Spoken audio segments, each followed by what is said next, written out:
اور اگر تمہارا پروردگار چاہتا تو جتنے لوگ زمین میں ہیں سب کے سب ایمان لے آتے. تو کیا تم لوگوں پر زبردستی کرنا چاہتے ہو کہ وہ مومن ہو جائیں؟ حالانکہ کسی شخص کو قدرت نہیں ہے کہ اللہ کے حکم کے بغیر ایمان لائے. اور جو لوگ بے عقل ہیں ان پر وہ کفر و ذلت کی نجاست ڈالتا ہے. ان کفار سے کہو کہ دیکھو تو آسمانوں اور زمین میں کیا کیا کچھ ہے، اور جو لوگ ایمان نہیں رکھتے نشانیاں اور ڈرانے والے ان کے کچھ کام نہیں آتے.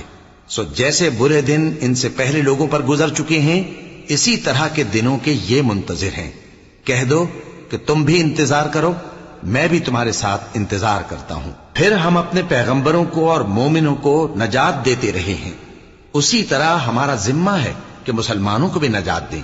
اے پیغمبر کہہ دو کہ لوگو اگر تم کو میرے دین میں کسی طرح کا شک ہو تو سن رکھو کہ جن لوگوں کی تم اللہ کے سوا عبادت کرتے ہو میں ان کی عبادت نہیں کرتا، لیکن میں اس اللہ کی عبادت کرتا ہوں جو تمہاری روحیں قبض کر لیتا ہے، اور مجھ کو یہی حکم ہوا ہے کہ ایمان لانے والوں میں ہو جاؤں.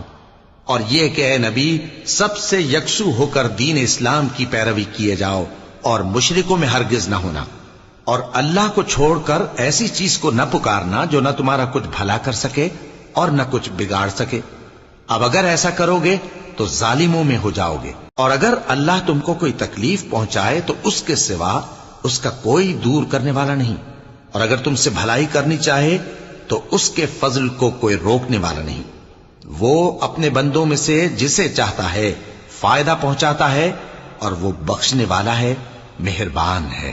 کہہ دو کہ لوگوں تمہارے پروردگار کے ہاتھ سے تمہارے پاس حق آ چکا ہے، تو جو کوئی ہدایت حاصل کرتا ہے تو ہدایت سے اپنے ہی حق میں بھلائی کرتا ہے، اور جو گمراہی اختیار کرتا ہے تو گمراہی سے اپنا ہی نقصان کرتا ہے. اور میں تمہارا وکیل نہیں ہوں. اور اے پیغمبر تم کو جو حکم بھیجا جاتا ہے اس کی پیروی کیے جاؤ اور تکلیفوں پر صبر کرو یہاں تک کہ اللہ فیصلہ کر دے، اور وہ سب سے بہتر فیصلہ کرنے والا ہے.